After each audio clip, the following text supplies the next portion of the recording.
आपलं स्वागत आहे। राजन संसाराम शिंदे आज आपण भिवापूरमध्ये आलेलो आहोत। आज विद्यमान खासदार राहिले याच्यामध्ये रोजगार निर्मिती किती पट मिळाली आणि भिवापूरची जनता माननीय विद्यमान साहेबांकडून किती पद्धतीने आनंदी आहेत रोजगाराबद्दल। सर तसं पाहिलं तर भिवापूर क्षेत्राचा आजही विकास झाला नाही। रोजगाराच्या बाबतीत अजिबात ज्या पद्धतीने उमरेडसारख्या ठिकाणी या लोकांनी जेवढी व्यवस्था करून ठेवली आहे, MIDC डेव्हलपमेंट केला आहे, हायवे बनलेला आहे, तिथल्या लोकांना तिथल्या मुलांना जॉब आहे, WC सारखं म्हणता येते। सर इथले मुलं तिथं कामात जातात, पण इथल्या क्षेत्रासाठी आतापर्यंत या विद्यमान सरकारची काही आणि ते लोकांनी तुमच्या मेळावे जरी भरले, रोजगार मेळावा या लोकांनी तिथून ऑर्गनाईज केला होता, पण त्या मेळाव्यामध्ये कोणते कामात गेले? म्हणजे मेळावा घेऊनही पण त्याचा कोणता फायदा नाही झाला।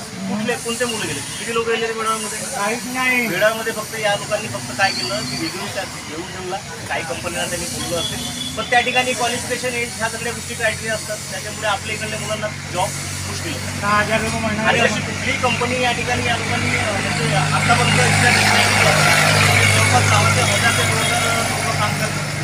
काही लोक MIDC मध्ये त्या लोकांचं मला खरंच धन्यवाद मानावं लागेल। त्या ग्रेट कंपनीवाले भाऊ आहे मुस्लिम, त्या माणसाला मला नेहमी थँक्यू म्हणावं लागेल। त्यांनी कमसे कम त्यांच्या कंपनीमध्ये ग्रेट कंपनीमध्ये 20 ते 25 लोकांना रोजगार दिला आहे। MIDC मध्ये तो एकच कंपनी मला असं म्हटलं आता या ठिकाणी लोक काम करतात। म्हणजे युवा पिढीसाठी भिवापूरमध्ये तालुका एवढा मोठा रिस्पॉन्सिबल एरिया असून आपल्याकडे रोजगाराची कोणत्याच प्रकारची निर्मिती माननीय विद्यमान साहेबांनी केलेली नाही, कुठलीच नाही। माझ्या तरी मते या ठिकाणी कुठल्या प्रकारची निर्मिती झाली नाही आहे। तसं पाहिलं तर या क्षेत्रातून निवडून गेलेले आमदार खासदार जे बी आहे त्या लोकांना भिवापूरचा विकास करायला पाहिजे। हे कोणत्या विकासाची गोष्ट करतात मला तेच समजत। आज 19 तारखेला इलेक्शन आहे आपल्या इकडे, कसं पाहणार या इलेक्शन मधून आपण माध्यमातून? बघा, इलेक्शन हा जो मॅटर आहे हा सगळ्यांचा आपला वैयक्तिक मत आहे, ठीक आहे। वैयक्तिक मताला लोक प्रचार प्रसार करतील, लोकांना जे मागच्या ज्या नेहमीप्रमाणे ज्या गोष्टी होतात आम्ही दाखवणे वगैरे वगैरे ह्या ज्या गोष्टी आहेत ह्या होतीलच। लोक प्रलोभनाला बळी पडतीलच, तुम्ही किती जरी म्हटलं तर लोक प्रलोभनाला बळी पडतील आणि त्याच्यामुळे कुणाची सरकार येईल आणि कुणाची सरकार जाईल हे काही सांगता येत नाही।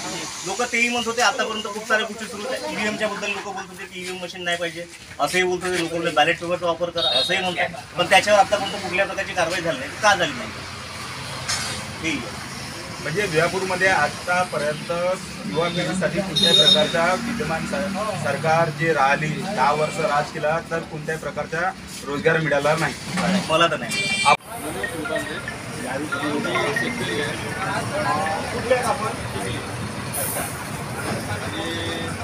यावर्षी खूपच जरा आता शेतीचं पीक विमा काढलं पण आम्हाला पीक विम्याची पैसे नाही मिळाले आणि परत शेतीला भाव पण नाही, पिकाला भाव नाही आणि मोदी सरकारने 1000 रुपये विमा शेती देतात आम्हाला वर्षाला, तर आमच्यापासून वर्षाला 18,000 रुपये देतात GST, कारण खतावर त्यांनी 18% GST लावली आणि सन्मानाची फक्त 6,000 देत आहे। आम्हाला कमी कमी मला वर्षाला 1 लाख रुपये खर्च 18,000 हा प्रश्न शेतीचा झाला, पण रोजगारासाठी आता जसं तुमचा 19-20 वर्षाचा वयोगटातला जर मुलगा आहे याच्यासाठी रोजगारासाठी काय आहे? नाही, खाली आहे। रोजगार निर्मितीबद्दल काय बोलणार आपण? इथं रोजगारच नाही। बनवा व्हिडिओ, पाठवा व्हिडिओ, आम्ही तुमच्या न्याय हक्कासाठी लढा देऊ। ताज्या बातम्या व घडामोडींसाठी पाहत राहा फक्त महाराष्ट्र लाईव्ह न्यूज। आजच आमच्या चॅनलला सबस्क्राईब करा, शेअर करा, कमेंट करा आणि हो, बेल आयकॉन दबायला विसरू नका। जय महाराष्ट्र।